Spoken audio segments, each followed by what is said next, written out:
Ano ang masasabi ninyo kung si Chamame ay mag-i-stay dito sa Pilipinas at titira? Kasi sabi ko, good morning, good morning, good morning! Len, magkumain na tayo! Kuya Beljun! Asa niluluto mong itlog na sunog na yata umaamoy?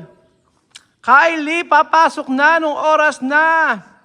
Lola Eden! Lubayan mo pagbibilang ng pera! Chuchen, huwag ka makulit. Raul! Raul! Ubod ka ng ingay. Magandang araw po sa inyo lahat mga amigo. Malunggay pandesal. Ang pandesal ng bayan. Nakakatuwa. Ang ingay sisigawan dito no? So ngayong araw mga amigo ay mayroon tayo ipakikita sa inyo. Taon-tawa. Tawa ako kay Belgium. Tumatakbo. Alam niyo bakit? Sabi ko, may nasusunog. Naglaga kasi ng itlog. Tapos, hindi niya alam. Tumambay dito. Sa kabila naglaga. Sunog ang itlog. So, napakasarap mga amigo, napakiramdam na ganyan po yung dinadaanan natin bago po tayo makarating sa bahay. Talagang yung mga halaman dito ay inaalagaan nating mabuti. So bukas magkaano ko ng mga fertilizer para po dito.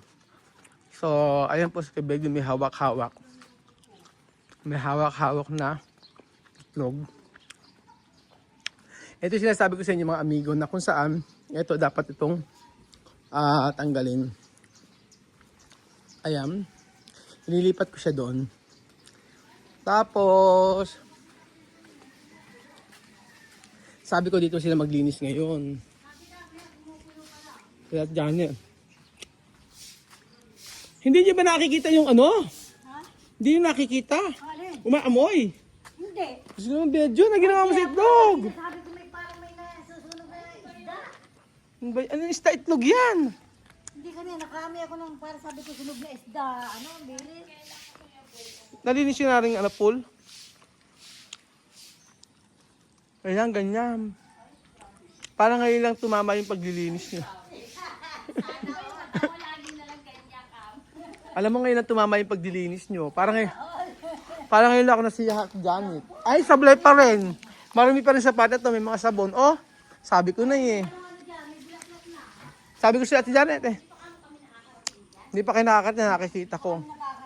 Alam niyo, utusan niyo si Bedyo maglinis sa may bahay. Dahil sa kwarto niya. Kahit kwarto na lang niya. Napakarumi.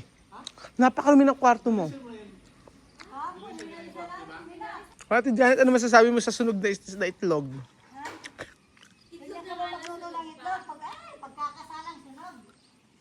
Di ba mahilig ka naman kumain ng sunog na itlog? Sabi nga ni Butcho ko, pag nagluluto ko ng itlog, sunog lagi, lalo pag nagpipirito.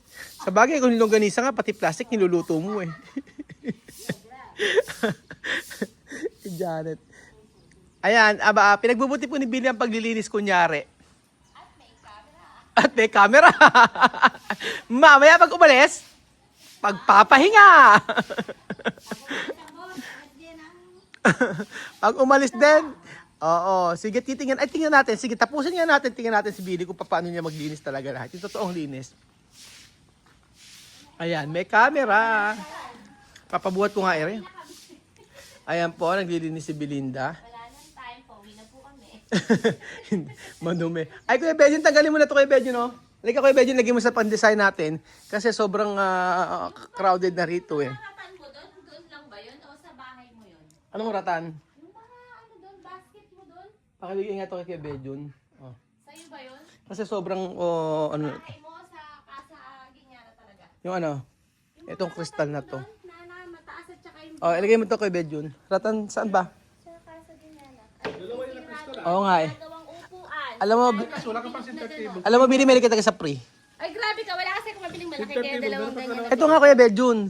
Kunin mo na siya dito, tapos ilagay mo na. Ilagay mo nga niya sa...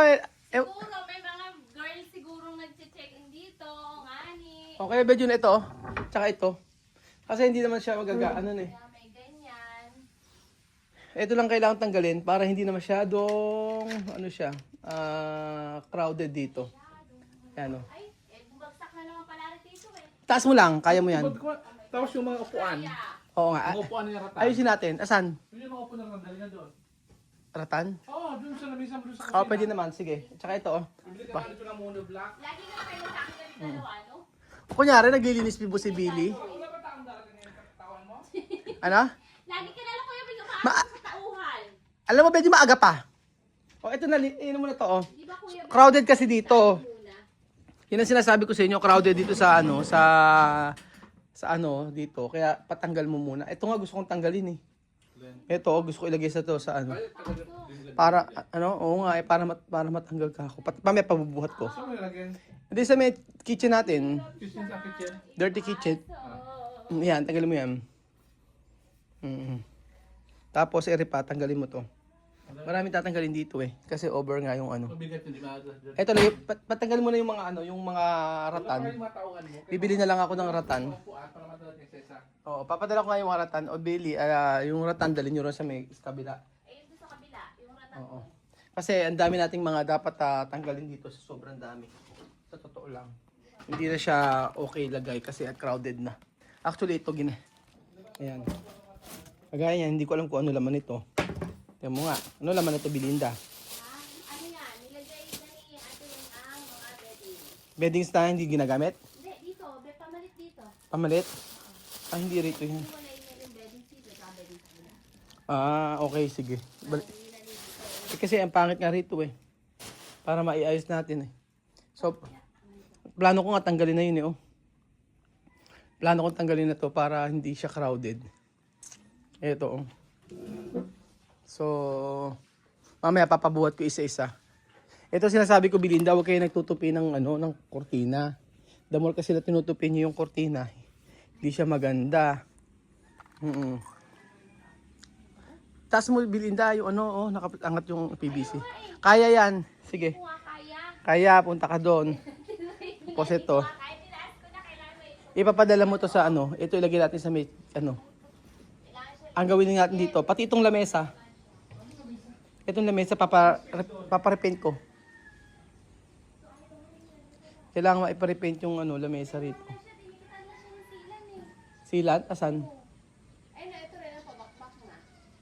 Sige, papaayos ko mamaya. Ganun mo, naikabit nga namin yan eh. Ang dami kasing dinisin. Monoblock na upuan. Saan? Dito. Oo nga eh. Monoblock lang dito. Hindi naman monoblock. Pwede naman maglagay ng ibang Sa may bahay. Sa kusina muna. Sa bahay at Janet ilagay. So, sobrang dami naman kasing nakalagay dito. Kaya, hindi na siya okay. Ayan. Bili kaya pala 25,000 yung binabayaran natin eh. Basta sobra yan sa bahay niya. Basta sobra sa bahay ni Janet yan! Walang makakapigil! Ate Janet, may surprise kami sa'yo. Dala namin yung pa. Ate Janet, Ate Janet, dala namin malita mamaya, may bibigay ako sa iyo. Ayan. So, kasama ka syempre. Kahit naman kahit na hindi ka mahusay maglinis. Grabe siya, oh. Ikaw na nga, Kuya Bel, dito. Pakilang. Lalasahin mo na ako one day. Diyos ko, Billy, paano ba tayo mabubuhay pagka ganyan? Kailangan magsipag. Kailan mong part-time si Billy kay Don Ramon? Ano? Part-time ka muna, Billy. Ano ba part-time? Ano ba part? Welder? Amusement park yun. Amusement ride sa gawaan. Ano siya? Gawaan, welder, fiber, ano? O isa wakas naman si Kuya Benji nagbuhat sa unang pagkakataon, Belinda. May gutom na yan, ano ka? Ay naku, nagkakapi na nga eh. Yung itlog niya na ano pa. Yung pagkain natin, yun na nga lang pagkain natin. Sana kasi dito Mio. at andito kami. Oh, ito Benji. Nakita natin kumukulo yung pinakain. Sino ba? Si Ate Janet. Ewan ko nga ba kay Janet? Pabiluto na yung kumukulo na pakain ko na. Kahit ganito si Janet.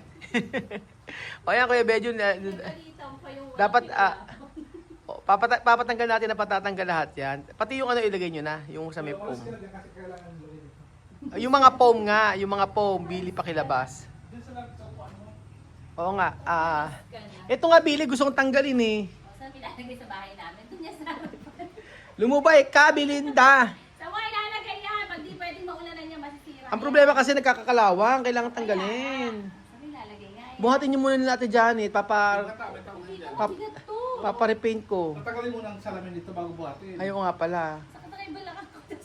Kaya nga. Kailangan talaga siyang ano. Gusto ko ba? Hindi mo mabunti. Sino? Si Belinda? Mio, Belinda, lumubay ka na sa panganganak. Lumubay ka na sa panganganak, Belinda, ha? Ay, may sinabi ba ako si Kuya Bel yun? Kasi nadali ka lang kasi manganak, madali ka lang mag ano ng bata mag-alaga ng bata kaya arya ka ng arya sa panganganak eh. Yung panganganak mo minsan nanganganak sa may tricycle. Sino ba nanganak sa tricycle? Hindi yung tricycle, L3 naman. L300 pa. Walang phone.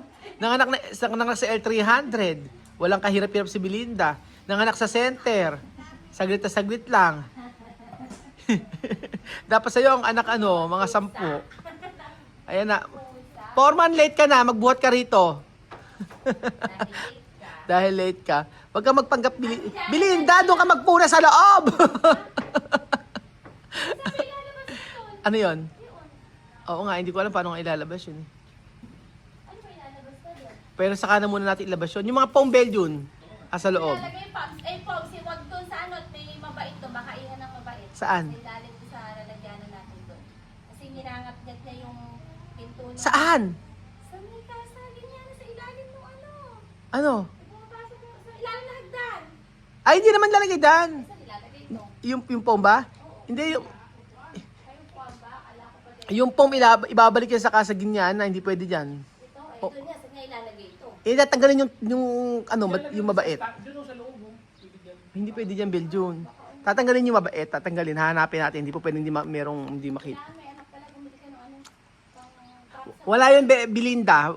Ayaw nyo lang magbuhat ni Beljun. Bahala ka, tignan mo yung cabinet daw, may kagat-kagat niya, kaya lagi kami Bakit hindi nyo sinasabi sa akin? nakikita ko lang uli kahapon. Kahapon lang. Huli-hili, kailangan hanapin yun. Hindi pwedeng hindi hahanapin yun. Hirap hanapin. Dalian nyo, hayaan yun pag... Yung grill, dadalhin grill eh. Yan, pinupulasan mo. Hindi, wag na muna Beljun. Tingnan muna natin kung ano yung pwedeng ilagay doon kasi crowded na. Mas maganda nga, tingnan muna natin. Ayan po mga amigo. So, Billy, papatayin ko yung electric pan dito para hindi tayo mag-bill ng 25,000. Ayan. Magche-check-in pa naman sa sa isang araw. Kompleto naman dito meron yung maayos. Gusto ko na ganito gusto kong pakagabit na modular cabinet sa ating sa ating bahay. Kaso gusto ko kulay gray o dark gray ganon, mga amigo, kasi yung kulay ng natin or parang silver, parang ganon. Parang gusto ko ganon kulay, mga amigo. Hindi kailangan talaga itong patanggal, Adili. Kaya nga, sira na ilalim. Kailangan, hindi tsaka para makaskas, hindi po pwedeng ganito. Saan kaya pwede natin ayusin yan? Ala pa ba yung yung mga gumagawa? Papabuhat natin, papaayos ko. No? Pwedeng ayusin to Paayos ko muna. Total sa isang araw pa naman ng check-in Papabuhat ko. So, ito po, papaayos natin to para makaskas nila Belinda. Belinda, kinakalawang, kailangan ayusin. Kasi sa loob talaga dapat yan So, tsaka yung papaayos natin kay Naku, nasira ni Ate Janet, nahulog. Sinasabi ko. Ayan, nahulog yung mga kandila. Yari ka kay Kuya Beljun. Ate Janet. So, dito po, natin yan. Inaayos na natin dito, pero tatanggalin ko rin itong mga imperialis natin na halaman. Pero ang ganda dito sa part na to. Ayan. Nagiging kulay Nagiging kulay parang pink. Ewan ko ba't dito sa atin naging ganyan na kulay. Pagtanggal na nga ako ng mga halaman dito Tinanggal ko na yung bonsai dito. Ito, papaayos ko kay Ate Lynn tsaka kay Ate Pe pagka nagpunta uli dito. Kasi hindi ko alam, ang hirap mag-wiring. Tapos ito, sabi nga ganun pagka sa umaga kasi ginaganyan na dapat yan. Habang nagpapahinga-pahinga ka, ganyan yung ginagawa. Dali lang naman mag-bonsai, kaya lang talaga kailangan mo kailangan i-maintain. Kagaya niyan, dami na naman mga tumubo-tubong ganyan. Di ba? Ang hirap eh. Sabi ko nga po sa inyo. Ayan.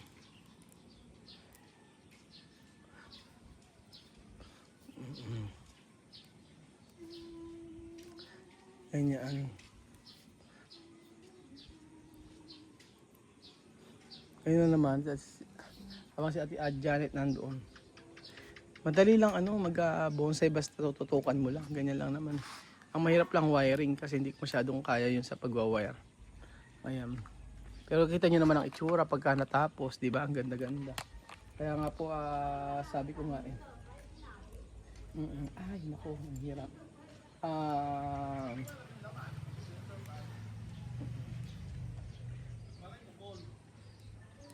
So, ito po mga amigo.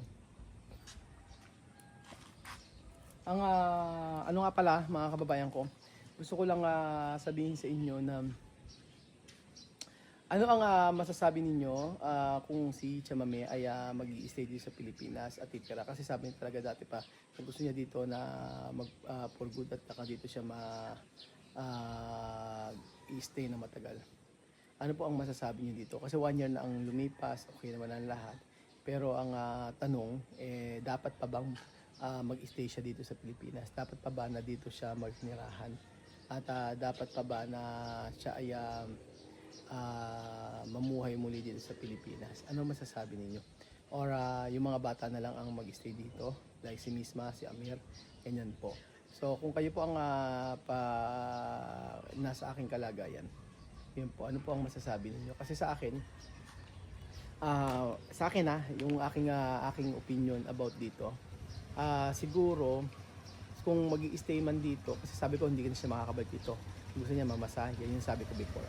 Pero sabi ko nga lahat naman ay naaayos. At if ever na ganoon, para sa akin, pwede siyang mag-stay dito, if ever, magpunta. Pero bakasyon lang. Pero yung maninirahan siya dito siguro forever, hindi ko pa yon naiisip. Para sa akin, ang gusto ko kung gusto niya, halimbawa, nandun si Misma at si Amir, nag-aaral, pag nakagraduate, pupunta siya para sa graduation, or magbabakasyon siya every year, 1 month lang, para hindi siya naiinip, para hindi siya tinotoyo. Mga ganun mga amigo. Yun ang akin. Kasi ako nakasama ko siya, yun yung para sa akin. Pero syempre marami na naman mag-comment dyan kung wag na, ganyan, o sige lang, go lang, Chamame. Depende sa inyo. Pero depende sa sa kung paano nyo, sa loobin nyo. Pero kayo po mga amigo, ano po ang masasabi nyo about dito? Mga amigo, ano masasabi niyo? Anong mai-suggest nyo? Pero yun nga para sa akin. Naano ko lang naman kasi si Chamame, sabihin ko si Chamame gusto talaga din sa Pilipinas. Pero sabi ko nga po sa inyo, yung responsibility kasi is a very huge responsibility. Pero ang nakikita ko kasi dito mga amigo, yung sa future ni Misma at ni Amir. Ayun po mga amigo. Total, tayo nga meron tayong napag-aaral na ibang na kapwa Pilipino na matatapos na. So, natutuwa ako kasi hindi lang namang ibang lahi natutulungan natin, kundi kapwa Pilipino natin. So, yun po mga amigo, ang pagbabalik ni Celsa dito sa Pilipinas. So, sino po ang kukontra, mami? Magbonsay na lang muna tayo habang nagkakape. Salamat po mga amigo at God bless po.